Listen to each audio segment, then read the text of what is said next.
This is Abraham from Gozamos, and we are here at the Zao Brothers space in Bridgeport. We are here with DJ Itzinala of the People's DJs Collective. This is actually one of the CumbiaSazos that are going on. This is a monthly that you've got going on. Tell me the story about this. What's going on? Well, the story of CumbiaSazo is that it's a monthly party. It's been going on about half a year here in Bridgeport. And it started because the people wanted it. We have a lot of friends who trek around the city to hear good Latin music, alternative Latin music, new stuff, old stuff. And a lot of the DJs who play this kind of music around the city are maybe a little lesser known, but we have a following of our folks, Latino folks, and really a diverse amount of folks from around the city who come to seek this music.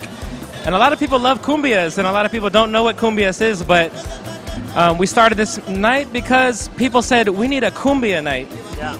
And it needs to be on the south side, not downtown, not in Wicker Park, not on the north side, something where we can go. And, you know, by we, often it's Latino folks down in Pilsen and Little Village, back of the yards, the traditional Latino neighborhoods.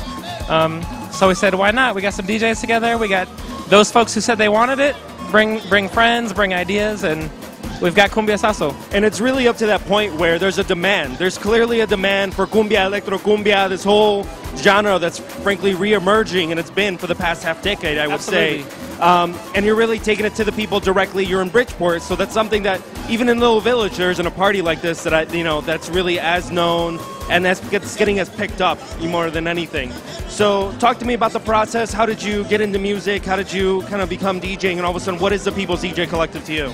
And I'll tie the two together. So I'm with the People's DJs Collective. We're an activist DJ collective. There's 14 of us, ages 18 to late 30s, and we play all kinds of music. And we started because nonprofits needed DJs, you know, for fundraising, to help do entertainment, things like that. So we had a loose crew of friends who were DJing. Not a lot of us weren't, officially DJs, but we started doing fundraisers with nonprofits and supporting, activists and just people doing community work.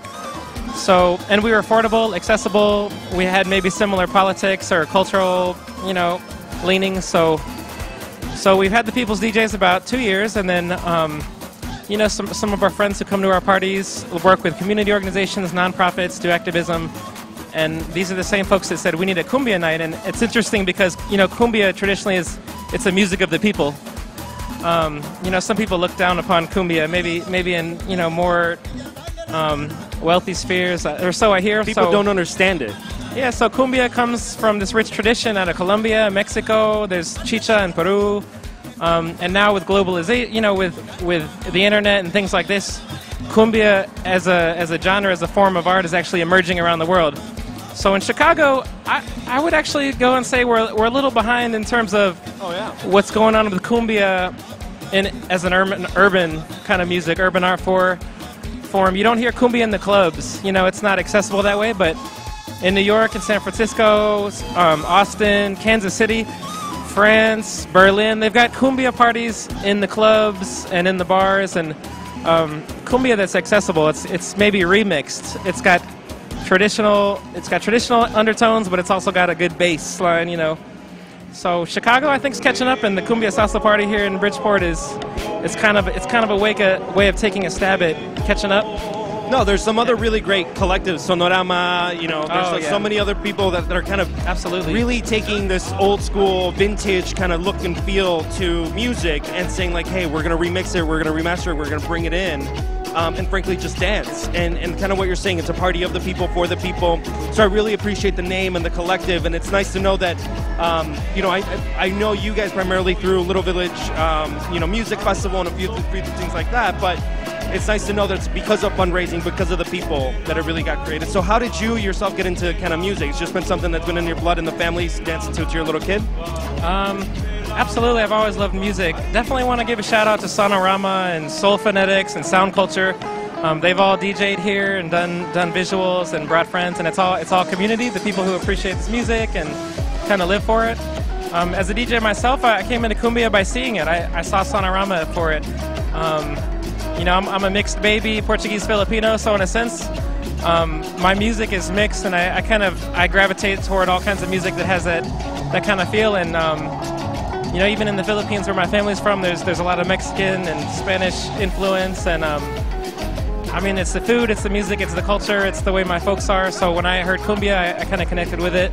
And then it's the people in the neighborhood I live in. I live in Little Village, and so I mean, I learned to DJ just a couple years ago, watching funk and soul, watching folks do records, funk and soul, and they would mix in Brazilian, sambas, cumbia, salsa. So I've been slowly learning, and I guess for me, cumbia just kind of hit, and a lot of my friends love it, and we've all been kind of learning and sharing it now together, and it's really becoming more popular, I think.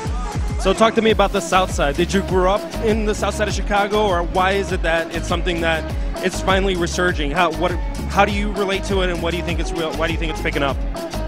I don't know. The South Side's just home for me. I actually grew up all over the place. I was a military baby, so I was born in Utah, lived on the East Coast, lived in the Midwest, all over. So Chicago's been home for about 10 years. I lived in Central America a little bit, Honduras. They love the cumbia, salsa. You know, it's more of a dancing culture, more of a culture of, you know, parties in the house, all ages, anyone can come. So for me in Chicago, the South Side is where a lot of those parties are, right? I mean, I lived in Honduras for an extended period, and a lot of the family-oriented party culture there is interesting. You know, everyone can drink, everyone can hang out together, older folks and young people, and there's a lot of different pressures. So here in Chicago, you know, we work with youth, we work with all kinds of folks, but it's a different, I don't quite know how to explain it, but the South Side has a lot of this community feel that maybe you'd have in your home countries if you're an immigrant, for example. But I think a lot of people identify with that. Folks that are more community-oriented, talk to their neighbors, invite their folks over for their kids' birthdays or quinceañeras. So for me, DJing Southside, it's all about family and bringing people together mostly. So talk to me a little bit about what you've been playing lately. What's kind of really got you moving? What's got me moving is bass. I love music with some bass. I love what's called global bass. I love house. You know, Chicago is a house city. So it's interesting to me. Some of my favorite DJs aren't the most popular, but they're the ones that are considered kind of ethnomusicologists. They study their craft, they study music, they love to see how culture and music interact and influence each other. We do an African influence party called Sonic Diaspora once a month, and it's a party focusing on music and music of Africa and the African diaspora. And that includes cumbia, that includes salsa, that includes house. I mean, basically for me, just learning from some other folks. Some of the first drums and some of these dance rhythms come out of peoples of Africa and travel the world over time.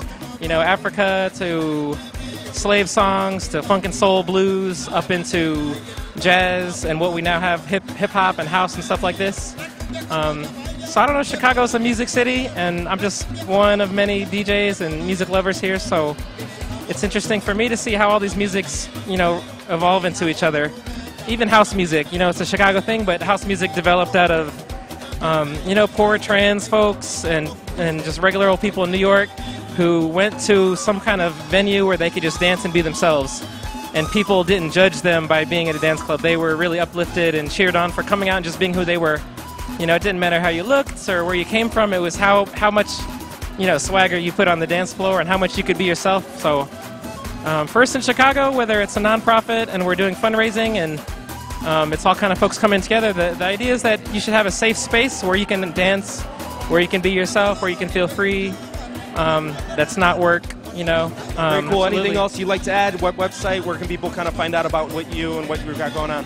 Well, DJ Itzinala. I don't have a lot of stuff online. I just kind of play where folks ask me to come. We've got the People's DJs Collective.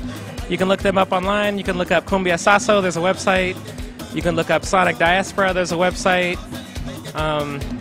Check out the world music in Chicago. Check out Soul Phonetics. Check out Sonorama, Sound Culture. There's a lot of great music going on in the city. There's a lot of stuff to do. All really good friends of ours. So it's really good that we've kind of got this whole other movement kind of coming around from the South Side, really taking a loop around Chicago. So I appreciate it, man. Yeah, thanks a lot, Abraham. All right, take care.